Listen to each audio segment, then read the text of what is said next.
Today I want to talk to you guys about my experience with Mortal Shell. Now this game came out on August of 2020, so I'm a little late to the party.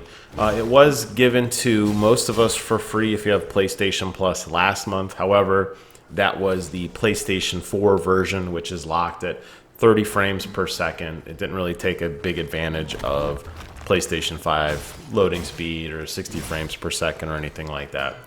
It was released on Game Pass, though, and that does include the enhanced version, which was the re-release version. That came out on March 2021.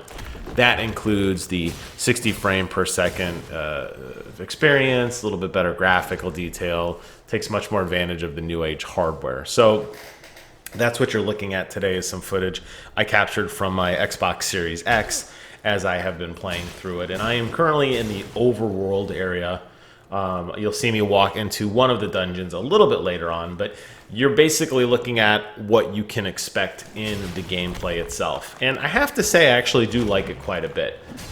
There is no doubt whatsoever that this is absolutely a Soulsborne clone or a very heavily inspired Dark Souls game.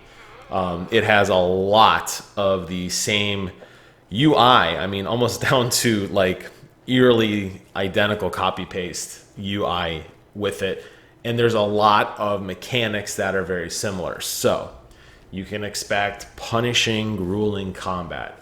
You can expect combat that requires you to manage your stamina meter. Stamina is utilized when you roll, when you swing a light attack, when you swing a heavy attack, when you sprint.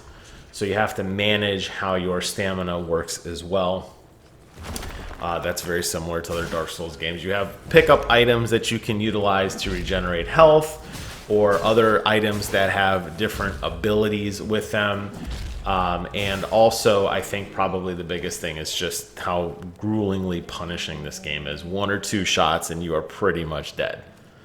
However, if it was just this, I would say, oh, okay, like probably just stick to Dark Souls. Like, it looks just as pretty. I think the world building is just as good, whatever. So what makes this game so different? Well, a couple key characteristics. You've probably already seen a few of them. The first is how items work. Items, unlike the other Dark Souls game where you have a limited amount of Estus flasks that you utilize to regenerate health, here all of your consumable items are picked up out in the world at fixed locations, by the way.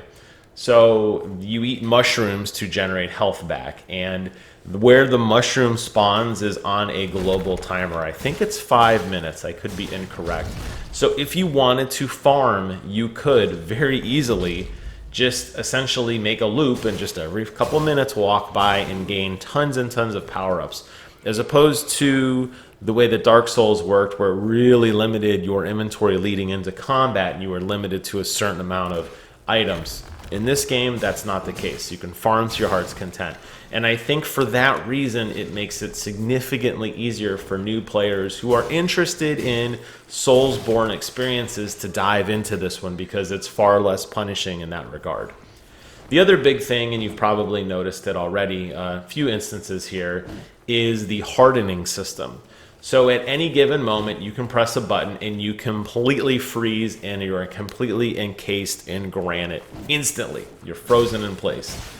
During this time, you can take no damage. Obviously, you can't dish damage because you're frozen, but you also regenerate your stamina much more rapidly. And that's really, really nice for combat. Depending on where you are, you can freeze up. Now, to unfreeze, you either manually let go of the trigger yourself, or you get hit with a melee attack. Not a ranged attack, a melee attack. And this is going to allow you to chain together attacks, rushing in, hitting an enemy, knowing you're going to hit him, but he's going to hit you instantly, but still charging up and targeting your hardening ability to absorb a free hit, which it's really, really nice. There are definitely a significant amount of applications with this. I don't think it's absolutely essential. I think you could probably dodge roll everything if you really needed to. And I'm sure that there are people who are experts at this game who speedrun it, doing only dodge rolls, whatever. But the hardening ability is really, really nice to have. and used properly, it can definitely turn the tide of combat in your favor. The other thing, and you've seen it, you'll see it a few times in this little snippet of gameplay as well, and the kind of the namesake of the game, Mortal Shell. You're actually playing as this kind of spirit-like character who absorbs up to 4 different heroes in the game. Now, each of the heroes has slightly different attributes regarding their stamina and regarding their attacks, that kind of thing. But for the most part, they all play similarly. When you lose all your health, you are ejected out of the hero. And if you can run back and get into the hero before you get hit, because if you get hit in this weaker form, you die instantly, you basically get a free life. So if you're keeping score at home, this game borrows significantly from Bloodborne, Dark Souls, the Sekiro Shadows Die Twice double kill mechanic. So like I said, there's a lot of borrowing going on here. And it's nice because it is a little bit easier of an experience. There is a lot smaller overworld for you to explore, but still, I think, full of mystery. I easily spent 5 hours last night just walking around before I kind of got my bearings on where the dungeons were and where all the other heroes were and everything, which was really, really nice because it kind of, eases you into it a little bit. But there's only 3 dungeons that you have to destroy. Each of the dungeon has a big bad. You collect the big bads, go on to the final boss, the game's over. There isn't a whole lot of ancillary side quests or NPCs that you would experience in a Dark Souls game, and the interactions you have with other people that are alive, that are willing to talk to you, is incredibly limited as well. So if you're looking for that really lore-rich, robust universe from a Dark Souls game, you're not going to get that in full effect here. You're going to get a taste of it. You're going to kind of understand and get some of this light cryptic dialogue, but for the most part, you're not going to get a lot of that stuff. You're going to just it's more of a streamlined experience. A couple other key features that I wanted to mention as well regarding the character design and some of the item design. When you utilize, in this game, you don't use souls to cash in to upgrade your abilities. You use tar, which is kind of the same thing, which is absolutely farmable, which is nice. You talk to this woman named Sister. She will reset everything, give you all your health back, reset the level, and then you'll begin to fight again. So you can farm that way as well, which is pretty easy. And there are specific weapons that you can unlock. Here you're going to see me unlock one of the weapons.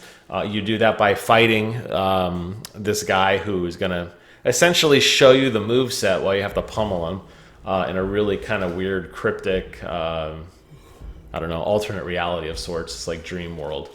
So that's the weapon that I'm about to unlock. He's going to whale me. He's going to whale on me with it for a while. I'm going to fight him back. We'll do a little jump cut here because it's a pretty long battle, but ultimately when he dies, you get the weapon.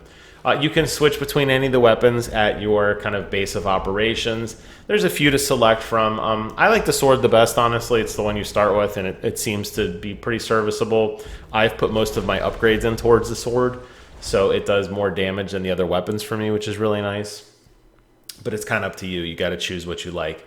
The last thing I'll mention, and then I'll give kind of my final thoughts on the overall experience. Items work in a very interesting way as well. Items, when you first pick them up, you don't know what they do. You have to keep taking them and using them, and that's kind of part of this farming system, to unlock their properties. And as you continue to utilize an item, you will learn more about it. And then at the end, you'll become a master of the item, and it will unlock some new ability or some new characteristic that wasn't previously explained before, which is kind of nice as well. So, for example, one of the first things you get is a little lute. It's like a little guitar. You get to sit there and play the lute. After you play it 10 times, it's uncovered that the lute actually will pull enemies close to you during combat. So if you're trying to just pull a small group of enemies, you can kind of stand off on the periphery and play it, and then they'll walk over to you, it's interesting.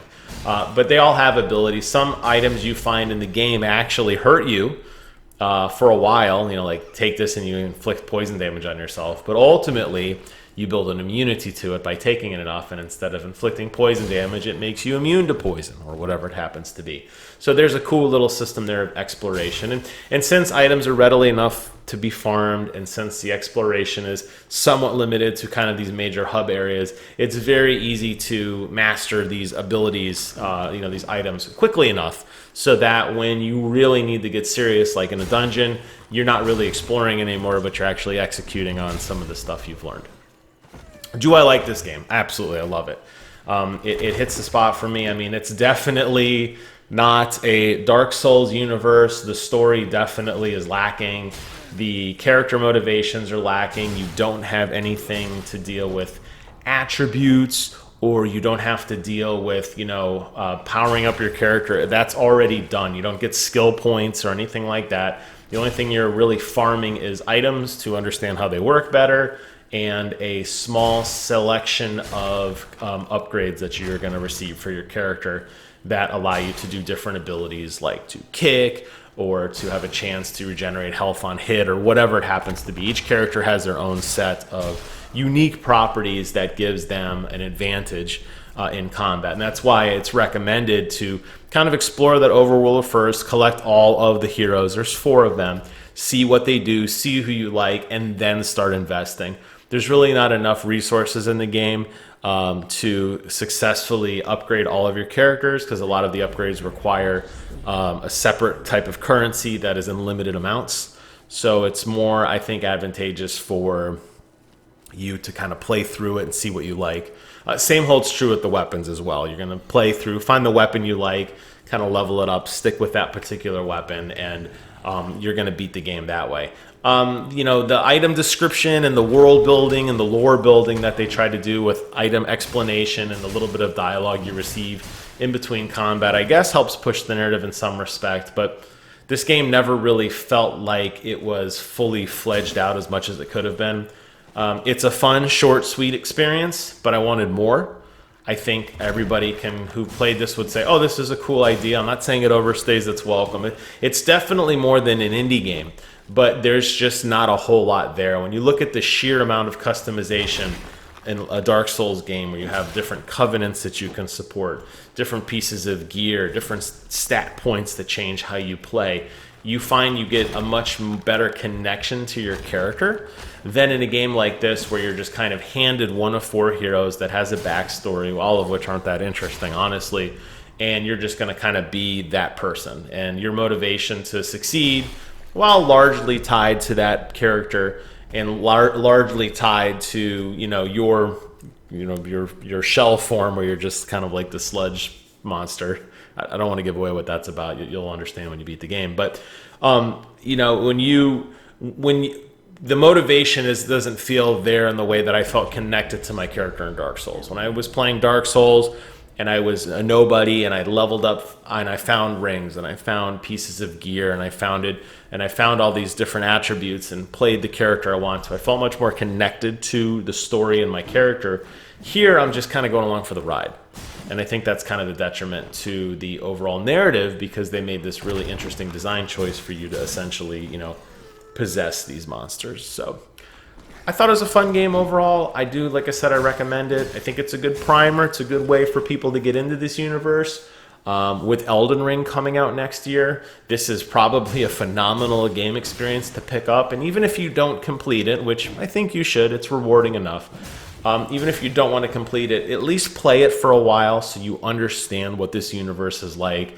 You understand how stamina works, and you understand how combat works, and you can kind of gauge if a game like Elden Ring may be for you, because it's going to take a concept like this and turn it up to like 50. But that's it for today's review of Mortal Shell. It's a fun one. Definitely check it out if you have a chance to play it on next generation hardware. Do so. The 60 frame per second experience is way better than 30 frames a second, and you're going to really enjoy some of the fluidity and stunning visuals that this game has to offer. Thank you guys so much for watching. Take care of yourselves, and until next time, I will see you guys on the other side.